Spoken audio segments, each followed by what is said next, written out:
stay in the hearts of those devotees who are full of reverence.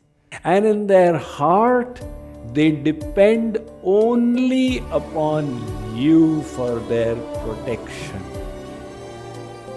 Take a look at Angada. When the bridge was built over the ocean from Rameshwaram to Lanka, and the army crossed over, they resided there. It was night time. Next morning, Ram said, now what strategy should we employ? So Jambavan suggested, my lord, you are most proper in your conduct and in following dharma. You should give Ravan one chance. Ram said, very correct. He called over Angada, Bali Putra, the nephew of Sugriv. He says, Angada, go as my messenger and try and convince Ravan. So Angada is going into the mouth of the enemy. Imagine, all the Rakshasas, demons are there, but Angada is fearless. My Lord has sent me. He is protecting me. So he walked in. He jumped over the wall of Lanka city. It was a golden city. And he walked in. Now the Rakshasas, Rakshasis, they all see a monkey is coming. And they wonder, is he the same monkey? They're referring to Hanuman, who burned the whole city. They start moving out. He says, where is the palace of your king? There, not here. So Angada, seeing the respect they are offering to him, realizes it is not due to him. It is all due to Hanuman. He walks in. When he reached the palace, Ravan's servants informed, one monkey has come. He wishes to meet you. Ravan said, call him in. The moment Angada walked in, everybody in that court of Ravan, they all stood up. So Ravan said, why are you standing up? Sit down. Ravan's rule was that even if a devata comes, nobody should stand up. So automatically they expressed their reverence to Ram Das, the servant of Ram. So Ravan asked Angada, who are you? Angada said, I am a messenger from Ram and I have come with a message for you. Ravan said, really? Where are you from? Angada said, I am actually a child of your friend. Ravan said, my friend? I don't have any friends. Whom are you referring to? Angada said, do you remember there was a monkey in South India called Bali? Now that rang a bell in Ravan's head, because a fight had taken place between Bali and Ravan, and Bali had kept Ravan's head under his armpit for 6 months. So Angada is reminding him, remember Bali? Ravan said, yeah. How is he doing nowadays? Angada said, where he has gone, you are going to go in 10 days if you don't listen to me. Ravan said, what? He is dead. So Angada said, look, you have committed a crime and the penalty for that is death. But I have come to give you one chance. You go and fall at the feet of Ram and cry, weep and beg for forgiveness. Ram is kind. He will condone all your offenses and free you. That is your only chance. Ravan said, you have the gumption to speak to me like this. Nobody does in the 3 worlds.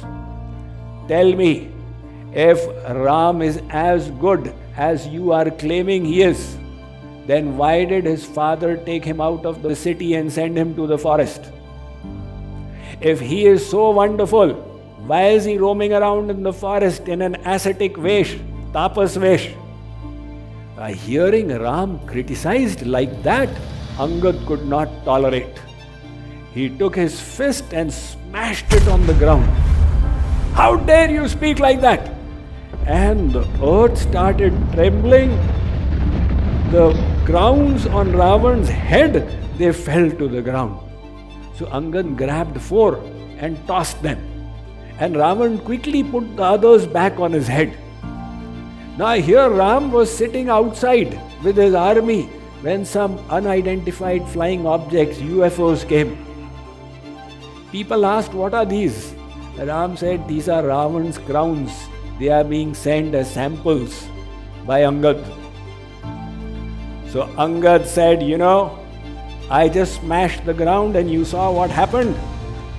Supposing I had smashed your head, what would have happened? The courtier said, no, don't do anything like that. Now Angad asked Ravan, if you are so infatuated by Mother Sita, why did you not go for the Swayamvar?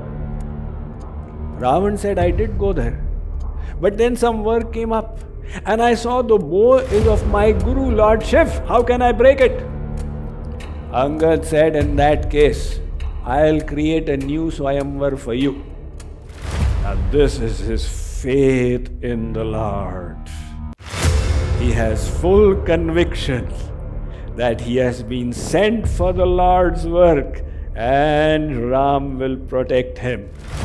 Angad said, I'll make a new Swayamvar for you. He planted his foot on the ground and said, you lift my foot, anybody in this court, and we will lose Sita. Ravan said, wow. He asked some of them, go. Now one after the other, they go and catch Angad's feet. But they are unable to move it. Angad said, Ravan, why are you sending these intermediaries?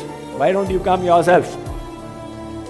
Ravan now came, approached Angad's leg. He bowed down and grabbed his foot to shake it. And Angad suddenly screamed, if you have to grab anybody's feet, don't grab my feet, grab the feet of Ram. So Ravan became nistej, lusterless. Embarrassed, he walked off. Angad said, we will now meet you in the battleground, the matter is settled. Saying that, he went back. Valmiki ji says, where is your faith? Who is protecting you? Your house, or your bank balance, or the insurance policy? All of these can be snatched away in a moment. If your faith is in these, then you will always have fear. And if your faith is in the Lord, you will be fearless.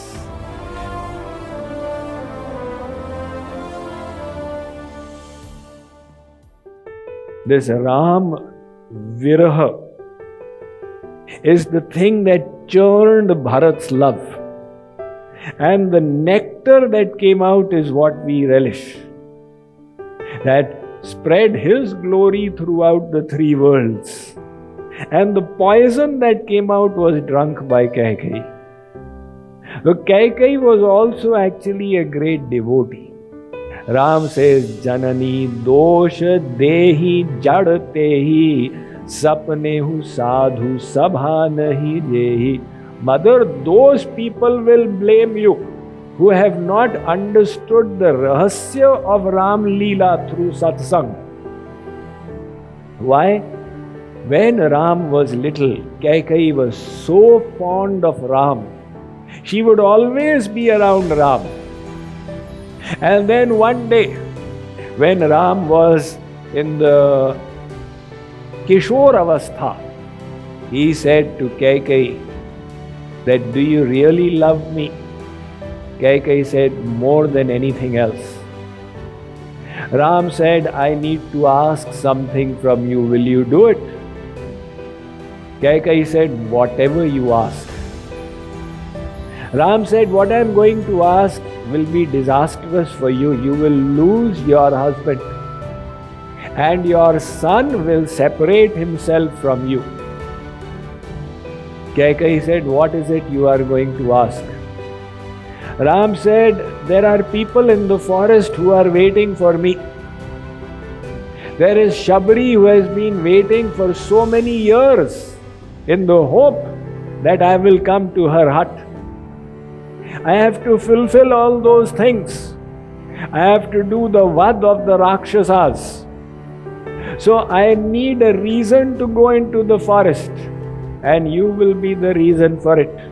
When the time comes, I will inspire you and you will create the problem. So Kaikeyi thought that this is most terrible, but if it's what you want, if it's what's making you happy, I am willing. This is the selflessness of her love. If for your sake I need to get a bad name, I don't mind. See, till today, there is no second Kaikeyi. Nobody names their daughter as Kaikeyi. There was one Kaikeyi in Treta Yuga. After that, no mother ever named their daughter as Kaikeyi. And Ram says, Natemba madhyama tata garhitavya kadachana adhyatma Ramayan. He says, Kaikeyi, you are my dear mother, and you are going to come along with me to my Saket Lok. So, Kaikeyi made that sacrifice. Sacrifice is what love is all about. Love is not about self-seeking. Love is about sacrifice, always. So Kaikeyi then decided, if I need to do such an atrocious thing, I need to start distancing myself from Ram. And since that day, she would start maintaining her distance. So Ram knows the heart of Kaikeyi. He went and offered his respects to her. He offered his respects to Sumitra because she has made the sacrifice of her son who has come in seva. And he offered his respects to Kaushalya.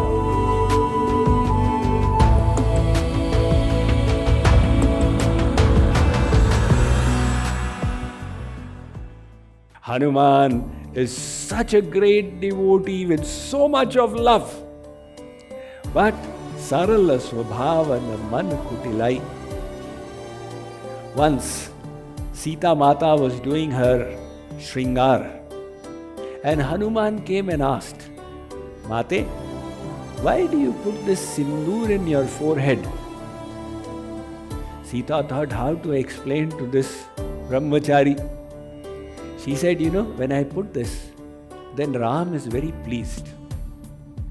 Hanuman thought Ram is pleased by the putting of sindoor, then why just put it on the forehead? He went and put it all over his body. And when he came, he was fully red. So Ram said, what is this? He said, Mata told me you are very pleased when we put sindoor, so I have decked myself up with sindoor. And since then they started decking the murti of Hanumanji with sindoor, a symbol of the simplicity of his heart.